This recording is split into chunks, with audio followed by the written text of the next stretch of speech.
नमस्कार. आता आपण पाहत आहोत गणेश पुराण अध्याय 56.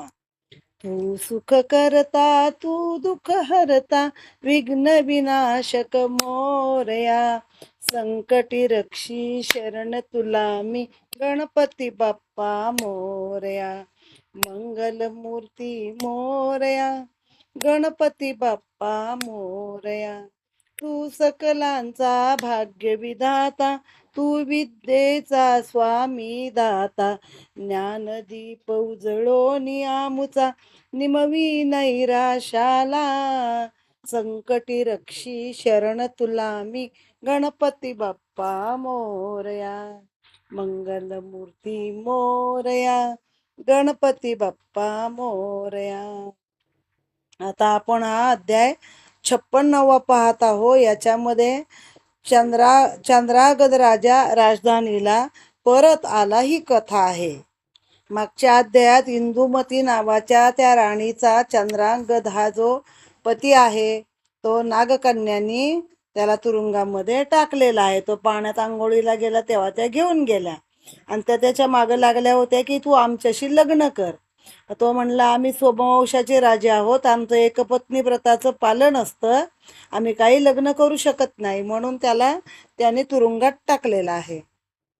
राणी इंदुमतीने केलेल्या व्रताच्या प्रभावाने नागकन्याची दुष्ट बुद्धी जाऊन त्यांना सुबुद्धी झाली. म्हणजे तिने काय केलं, श्रावण शुद्ध चतुर्थी ते भाद्रपद शुद्ध चतुर्थी पर्यंत गणपतीच्या मातीच्या मूर्तीची स्थापना करून तिची पूजा केलेली आहे. ते व्रत तिनं केलेलं आहे. त्या व्रताला विनायक व्रत असं नाव आहे आणि त्याच्यामुळे त्यांची बुद्धी पालटली. त्या राजाला त्यांनी तुरुंगातून मुक्त केले, त्याचे आदरातिथ्य केले, त्यास वस्त्रालंकार दिले आणि एक चपळ असा घोडा देऊन त्याला निरोप दिला. नंतर घोड्यावर बसलेला तो राजा तलावातून बाहेर पडला. त्याने घोड्यास झाडास बांधून आपली नित्य कृत्य करण्यास आरंभ केला असता कित्येक नागरिक तेथे आले. त्यावेळेस त्यांना राजाची ओळख पटून त्यांनी राजाला मोठ्या हर्षाने आलिंगन दिले. त्यातून काही नागरिकांनी राजधानीत जाऊन इंदुमतीला चंद्रांगद राजा आल्याचे सांगितले. इंदुमतीला काय आनंद झाला म्हणून सांगावे. इंदुमतीने तत्काळ राजाला सामोरे जाण्यासाठी प्रधानाला आणि सैनिकांना आज्ञा दिली. लोकांनी राजाच्या स्वागतासाठी तोरणे लावून शहर शृंगारले. राणीने पंचारती घेतली आणि राजास ओवाळण्यासाठी ती अतिशय उत्सुकतेने सरोवराजवळील देवालयाजवळ पोहोचले. राजा लव्या जम्यासह मिरवत त्या देवालयात आला. तिनेही अनेक सुवासिनीसह आपल्या पतीला पंचारतीने ओवाळले आणि नमस्कार केला. नंतर दोघांनी मिळून नगरात प्रवेश केला.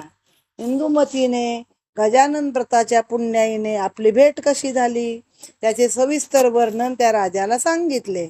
त्यानेही श्रावण शुद्ध चतुर्थी ते भाद्रपद शुद्ध चतुर्थीपर्यंत गजाननाचा महोत्सव केला. हिमालयाने सांगितलेली व्रतकथा ऐकून पार्वतीने ही गजानन व्रत करण्यास प्रारंभ केला. आता पार्वतीला शंकराला भेटायचे, ती आपल्या पित्याच्या घरी आहे आणि कशी भेट व्हावी तेव्हा ही व्रत करण्यासाठी हिमालयाने तिला सांगितलेलं आहे. मनोभावाने गजाननाचे पूजन करत असता तिकडे शंकराचे मन चंचल झाले आणि गणेश चतुर्थीच्या दिवशी शंकर आपल्या नंदीजवळ बसून पार्वतीजवळ आले. त्याच दिवशी पार्वतीचे व्रतही संपूर्ण झाले. नंतर शंकर तिला आपल्याबरोबर घेऊन कैलास पर्वतावर आपल्या निवासस्थानी गेले. इथे हा अध्याय समाप्त झालेला आहे. ओम गम गणपतये नमः. आता या कथेच्या अनुषंगानं मागची कथा आपण पाहिली तर त्रिपुरासुरानं सगळ्यांचा पराभव केला होता आणि सगळ्यांना आपलं ठिकाण सोडायला लावलं होतं. तसं शंकराला देखील कैलास सोडायला लावला. ते मंदार पर्वतावर जाऊन राहिले होते आणि तिथे पण त्याने चढाई केली शंकराशी युद्ध करायला. तेव्हा पार्वती घाबरून हिमालयाच्या आश्रयाला गेली होती, म्हणजे आपल्या पित्या घरी गेली होती. आणि जेव्हा तिला कळलं की आता त्याचा वध झालाय तेव्हा ती शंकरांना शोधायला आली, पण शंकर काही मंदार पर्वतावरती नव्हते. तेव्हाही पार्वतीला अनेक व्रत हिमालयाने सांगितली आणि तिने ते व्रत करायला सुरुवात केली आणि शंकर तिला आले, भेटले आणि तिला घेऊन पुन्हा कैलास पर्वतावरती गेलेले आहेत. ब्रह्मदेव व्यासांना म्हणाले, आता पुढचा अध्याय 57 आहे. आपण एकूण 56 ते 60 असे 5 अध्याय इथे पाहणार आहोत. या अध्यायामध्ये इंद्राचे विमान शूरसेनाच्या राज्यामध्ये. ब्रह्मदेव व्यासांना म्हणाले, श्री गजाननाच्या व्रताच्या महात्म्याची आणखीन एखादी गोष्ट आता सांगतो. मध्य देशातील सहस्त्रपूर नगरात शूरसेन नावाचा राजा आपल्या प्रजेचे पुत्रव्रत पालन करीत असे. त्याने आपल्या पराक्रमाने सर्व पृथ्वी जिंकली होती.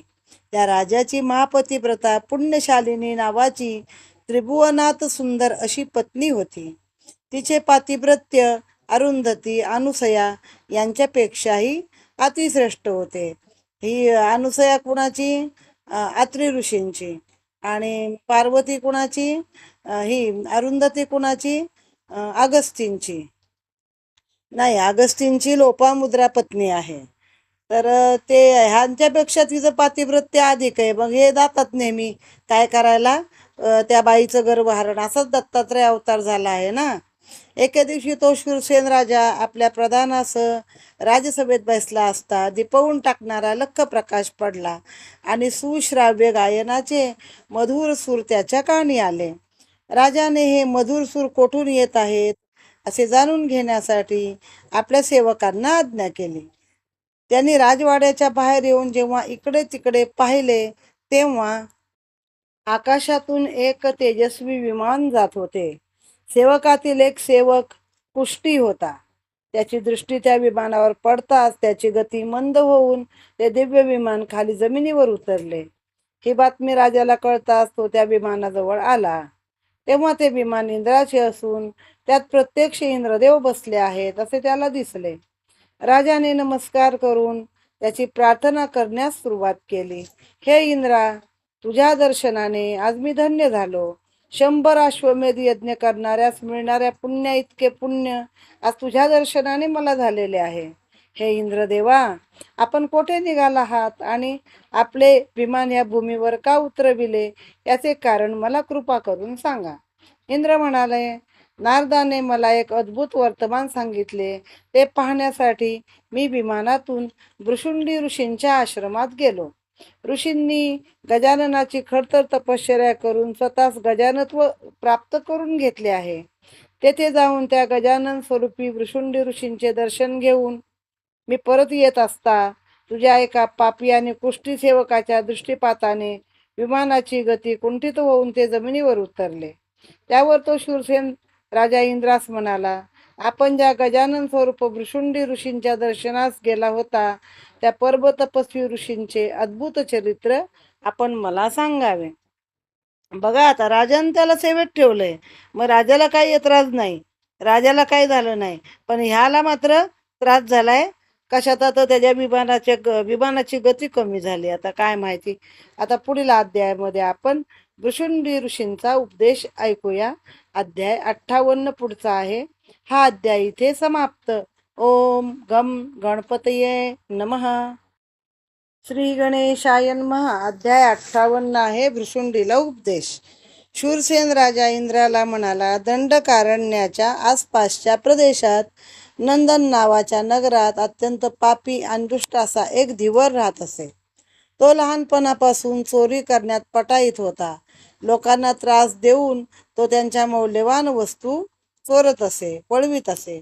त्याच्या त्रासाला कंटाळून लोकांनी या धीवरास गावाबाहेर हाकून दिले. धीवर म्हणजे कोळी. आता हे शूरसेन राजाला इंद्र भृशुंडी ऋषींचं कथा सांगत आहे. तो एका मोठ्या अरण्यात गेला. तेथे वाटमारी करू लागला. त्यात त्याने पुष्कळ द्रव्य मिळविले व आपल्या बायका मुलास पुष्कळ अलंकारांनी सुशोभित केले. हे सगळे लोक प्रपंचासाठी पाप करत राहतात आणि नंतर लोक म्हणतात आमचा काय संबंध नाही. एकदा तो धीवर पशुची पारद करण्यासाठी एका पशुच्या मागे पळत असता त्याला ठेच लागली व तो खाली पडला. थोड्याच वेळात तो उठून चालू लागला तर त्याला एक उत्तम सरोवर दिसले. ते गणेश तीर्थ आहे हे त्यास माहीत नव्हते. त्याने श्रम परिहार करण्यासाठी त्या सरोवरात स्नान केले. तेथून तो आपल्या घराकडे जाण्यास निघाला असता वाटेत गजानन गजानन असा मंत्रघोष करीत मुद्गल ऋषी ध्यानस्थ बसलेले त्याने पाहिले व त्यांना लुबाडून ठार मारण्यासाठी त्याने आपले हत्यार त्यांच्यावर उगारले. तो त्यांना ठार करणार इतक्यात एक चमत्कार झाला. त्याने मुद्गलांना ठार करण्यास उगारलेली तलवार त्याच्या हातातून तत्काळ गळून पडली. तेव्हा मुद्गलांनी त्याला विचारले, हे धीवरा, तू माझा वध करण्यासाठी उगारलेली तलवार का खाली ठेवलीस? तेव्हा धीवर म्हणाला, अहो ऋषीवर्य, तुमच्या पवित्र दर्शनाने माझे मन शुद्ध झाले आहे. त्यातही गणेश तीर्थाचे स्नान झाल्याने माझा देहही पवित्र झाला आहे. त्यामुळे आता आपला वध करण्यापूर्वीच माझी तलवार माझ्या हातून गळून पडली. मी बालपणापासून असंख्य पापे केली आहेत, तर यापुढे मी कोणतेही पाप करणार नाही. महाराज, आपण माझा उद्धार करावा. म्हणजे फक्त ऋषींचं दर्शन आणि त्या गणेश तीर्थाचं स्नान केलं तर त्याला उपरती झाली. दिवरा स्नानापासून उपरती झाली आहे हे जाणून मुद्गल ऋषींनी त्याची दया आली आणि त्यांनी त्याच्या मस्तकावर आपला हात ठेवून श्री गणेशाय नमः या मंत्राचा त्याला उपदेश केला. नंतर आपल्या हातातील काठी जमिनीवर पुरून ते म्हणाले, मी पुन्हा येईपर्यंत या शुष्क काठीस पाने येईपर्यंत तू मी दिलेल्या या मंत्राचा जप करीत येथे अहोरात्र बसावे. असे सांगून ते ऋषी तेथून निघून गेले. नंतर त्या धीवराने एका वृक्षाखाली एका जमिनीत पुरलेल्या काठीसमोर आसन घालून अहोरात्र गजानन नामाचा 1000 वर्षेपर्यंत जप केला. त्याच्या अंगावर सर्वत्र वारुळ जमले. आता हे यांच्यासारखंच झालं ना, वाल्मिकी ऋषींसारखं. वाल्या कोळी होता, तो पण कोळी होता, हा पण धीवर म्हणजे कोळीच आहे. एके दिवशी त्या शुष्क काठीस हिरवीगार पाने आली. तरीही तो धीवर मुद्गल ऋषींची वाट पाहत तेथेच तप करीत राहिला. अशा रीतीने काही दिवस लोटल्यावर मुद्गल ऋषी त्या अरण्यात फिरायला गेले असता त्यांना त्या धीवराची आणि त्याला दिलेल्या काठीची आठवण झाली. म्हणून तो धीवर त्या ठिकाणी जप करण्यास बसला होता त्या ठिकाणी ते आले. तेव्हा त्यांना आपल्या जमिनीत पुरलेल्या काठीला हिरवीगार पाने आलेली दिसली. तिच्यासमोर एक मोठे वारुळ जमून त्यातून श्री गणेशाय नमः असा ध्वनी येत आहे असे दिसून आले. त्यांनी ते वारुळ आपल्या हाताने हलकेच उकरून बाजूला केले. तेव्हा त्यांना तेथे गजानन मंत्राचा जप करीत धीवर ध्यानस्थ बसला आहे असे दिसले. ते पाहून त्यांनी आपल्या कमंडलूतील पवित्र पाणी त्याच्यावर शिंपडले आणि त्याचे मानवरूप जाऊन त्यास प्रत्यक्ष गजाननाचे सोंडे सहरूप प्राप्त झाले. धीवराने डोळे उघडल्यावर त्याला आपल्या गुरुचे दर्शन झाले. त्याने गुरूंना अत्यानंदाने मिठी मारली आणि साष्टांग नमस्कार घातला. मुद्गलाने धीवराचा पुन्हा जन्म वाळवंटातून झाला म्हणून त्याला नवीन नामकरण केले. त्या धीवराच्या दोन्ही बुबयातून गणेशासारखी एक लांब अशी सोंड निघाली होती, म्हणून त्याचे नाव भृशुंडी ऋषी असे ठेवण्यात आले. आणि एकाक्षर मंत्राचा उपदेश करून आशीर्वाद दिला, तू इंद्रादी देव, गंधर्व, सिद्ध यांना पूज्य होशील. तुझे गजानन स्वरूप दर्शन ज्या महाभागाला होईल त्याच्या सर्व इच्छा पूर्ण होतील. असा वर देऊन मुद्गल ऋषी निघून गेले. नंतर भृशुंडी ऋषीने तेथेच आपला आश्रम स्थापन केला. तो गणेशाची पुनःतपश्चर्या करू लागला. अशी 100 वर्षे गेल्यावर प्रत्यक्ष गजाननाने त्यास दर्शन देऊन आशीर्वाद दिला, तू पूज्य ठिकाणी माझी मूर्ती स्थापून तपश्चर्या केलीस त्या ठिकाणास नामलक्षेत्र असे नाव प्राप्त होईल व तेथील मूर्तीचे दर्शन घेतल्याने पुनर्जन्म येणार नाही. येथे अनुष्ठान केल्यास त्यांना लवकर सिद्धी प्राप्त होईल. इंद्र शूरसेन राजाला म्हणाला, हे राजा, अशा प्रकारे भृशुंडी ऋषीचे चरित्र आहे. तुझ्या आणखीन काही तुला माहिती हवी असेल, तुझ्या माहिती खातर तू मला जरूर विचार. येथे हा अध्याय समाप्त झाला. ओम गम गणपतये नमः. आता पुढचा अध्याय आहे 59 संकष्टी चतुर्थी व्रताचा प्रभाव. शूरसेन राजाने इंद्रास विचारले, इंद्रदेवा, तुमचे हे विमान आता वर कसे जाईल? त्यासाठी मी काय मदत करू? त्यावर इंद्र म्हणाला, तुझ्या राज्यातील संकष्टी चतुर्थी व्रत करणारा एखादा ब्राह्मण आपले 1 वर्षाचे पुण्य देण्यास तयार झाला तर त्या पुण्याने हे विमान पुन्हा वर उडू लागेल. हे ऐकल्यावर शूरसेन राजा इंद्राला म्हणाला, संकष्टी व्रताची देवता कोण आणि हे व्रताचे दान कसे करायचे ते मला सांगा. इंद्र म्हणाले, पूर्वी कृतवीर्य नावाचा राजा व नारद यांच्यात व्रत महात्म्यासंबंधी जो संवाद झाला तो मी तुला सांगतो. पूर्वी कृतवीर्य नावाचा सदाचार संपन्न, महापराक्रमी आणि धर्मपरायण असा एक राजा या पृथ्वीवर राज्य करीत होता. त्याला सुगंधा नावाची महापतिव्रता अशी राणी होती. त्या राजाकडे अगणित संपत्ती होती. सर्व सुखे त्याच्या पायाशी लोळण घेत होती. असे असूनही तो दुःखी होता, कारण त्याला पोटी संतान नव्हते. अखेर त्याने आपले सर्व राज्य प्रधानाकडे सोपवून देऊन त्याला न्यायाने प्रजेचे पालन करण्यास सांगितले आणि तो आपल्या पत्नी आणि सुगंधेसह अरण्यात तप करण्यास निघून गेला. तेथे जाऊन वृक्षाची गळालेली पाने आणि वायू सेवन करून तप करता करता त्या दोघांचे देह अत्यंत कृश झाले. त्या दोघांची ती वाईट अवस्था पाहून नारद पितृलोकी कृतवीर्य राजाच्या पित्याजवळ त्याची भेट घेण्यास गेले आणि त्यांना भेटून नारद म्हणाला, तुझा पुत्र आणि सून पुत्र प्राप्तीसाठी तप करता करता झिजून गेले आहेत. आज मरेल उद्या मरेल अशी त्यांची अवस्था झाली आहे. त्याला पुत्र झाल्यास त्यांचा जीव वाचेल. इतके सांगून नारद पितृलोकातून परत जात असताना भृशुंडी ऋषींची माता पिता आणि इतर परिवार नरकात अत्यंत असह्य अशा यमयातना भोगत आहेत. हे पाहून नारद थेट भृशुंडीकडे आले आणि त्याने त्याच्या मातापित्यांचे सविस्तर वर्णन सांगितले. ते ऐकून भृशुंडीस मोठा उद्वेग झाला. म्हणजे एवढा महान ऋषी आहे, पण प्रत्येकाचं आपलं आपलंच पाप पुण्य असतं. दुसऱ्याच्या पापाने काही किंवा दुसऱ्याच्या पुण्याने तुम्ही सहभागी झालात तर काही त्याचं पुण्य तुम्हाला मिळणार नाही. त्याचे आई वडील आणि सगळा परिवार बाकीचा नरकामध्ये यातना भोगत होता. आता नारदाने हे सांगितल्यावर त्या भृशुंडी ऋषींना मोठं हे वाटलं, म्हणजे दुःख वाटलं. क्षणभर त्यांनी डोळे मिटून विचार केला. डोळे उघडल्यावर त्यांनी हाताने उदक घेऊन संकष्टी चतुर्थीच्या पुण्याचे 1 दिवसाचे फळ देण्याचा संकल्प करून ते उदक श्री गजाननाचे हातावरती सोडले आणि प्रार्थना केली, हे गजानना, मी तुझे संकष्टी व्रत मोठ्या निष्ठेने केले आहे. त्या फळाने माझ्या माता पितरांचा कुंभीपाकामध्ये असलेल्या भृशुंडीचा पूर्वजांचा उद्धार हो. इतके बोलून हातातील जल गजाननाच्या हातावर प्रोक्षण करताच भृशुंडीच्या सर्व पितरांचा उद्धार होऊन ते स्वर्गलोकात गेले.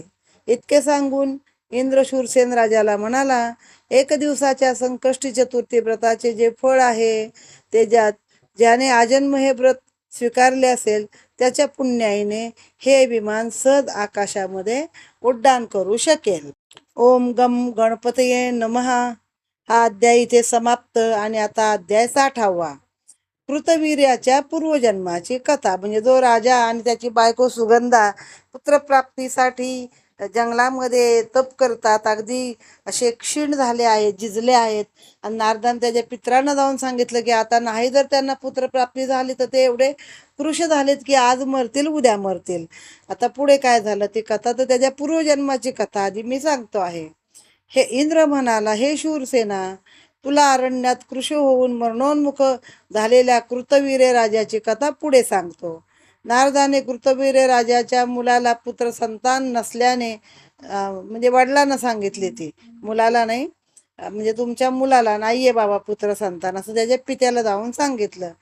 तो कृतवीर्याचा पिता ब्रह्मदेवाकडे गेला. त्याने आपल्या ईश्वरभक्त पुत्रास संतान का नसावे असा प्रश्न ब्रह्मदेवास केला. तेव्हा ब्रह्मदेव त्याला म्हणाला, पूर्वजन्मी हा तुझा पुत्र अंत्यज होता. त्याचे नाव साम असे होते. एकदा त्याने द्रव्य लोभाने वाटेने जाणाऱ्या 12 ब्राह्मण वाटसरूंना मारून घात केला. त्यांचे सर्व द्रव्य हिरावून घेऊन त्यांची प्रती एका गुहेत लपवून ठेवली.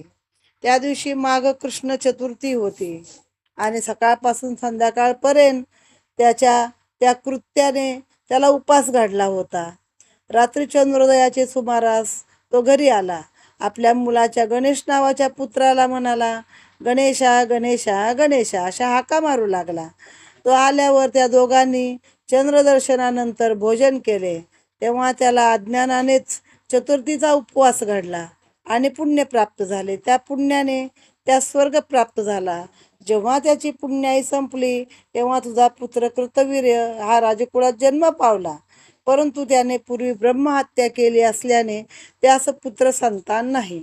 जर त्याने संकष्टी चतुर्थी व्रताचे पालन केले तर त्याच्या पूर्वजन्मीच्या पापांचा नाश होईल, त्यास पुत्र प्राप्ती होईल. ज्यावेळी मात्र वद्य चतुर्थी मंगळवारी येईल त्या दिवशी शुभ मुहूर्त पाहून म्हणजे अंगारकी चतुर्थी आपण म्हणतो ती व्रताचा आरंभ करावा. दंतधावन करून 21 वेळा स्नान करावे. गजाननाच्या मंत्राचा जप करावा. मौन स्वीकारून उपवास करावा. संध्याकाळी पुन्हा अंगाला तिळाचा किंवा आवळ्याचा लेप लावून स्नान करावे. 2 घटकापर्यंत एकाक्षर किंवा षडाक्षर मंत्राचा जप करावा. जप झाल्यावर मोदक, घारगे, करंज्या, तिळाचे लाडू वगैरे पदार्थ गजाननाला अर्पण करावे. उत्तम फळे, तांबूल, उपचार समर्पण करावा. फुले, 21 दुर्वा, आरती ओवाळावी. चंद्रदर्शनानंतर चंद्राला अतिथी मानून त्याची पूजा करून त्यास अर्ध्य अर्पण करावे. या गणपतीस महादैविद्य दाखवून तोच नैवेद्य चंद्राला अर्पण करावा. ऐपतीप्रमाणे ब्राह्मण भोजन घालावे. गजाननाची कथा श्रवण करून आपण उपवास सोडावा. रात्री गजाननाचे भजन कीर्तन करावे. त्याप्रमाणे नियमाने 1 वर्षभर जो हे व्रत संकष्टी चतुर्थीचे व्रत करील त्यास पुत्र संतती होईल. श्रावणात लाडू, भाद्रपदात दही, आश्विनात पाणीही न पिता, कार्तिकात दूध, मार्गशीर्षात निराहार, पौष महिन्यात गोमूत्रपान, माघात तीळ, फाल्गुनात तूप साखर, चैत्रात पंचगव्य, वैशाखात दुर्वाचा रस, ज्येष्ठात तूप आणि आषाढात मध याप्रमाणे एक महिन्यात एक पदार्थ सेवन केल्यास त्याला सर्व सिद्धी प्राप्त होतील. हे व्रत सांगितल्यावर ब्रह्मदेवाने मंगळवारी चतुर्थी आल्यास तिचे फळ कोणते हे सांगण्यास सुरुवात केली. इथे हा अध्याय समाप्त झाला आहे. एकूण 56 ते 60 असे 5 अध्याय इथे आपण पाहिलेले आहेत. ओम गम गणपतये नमः.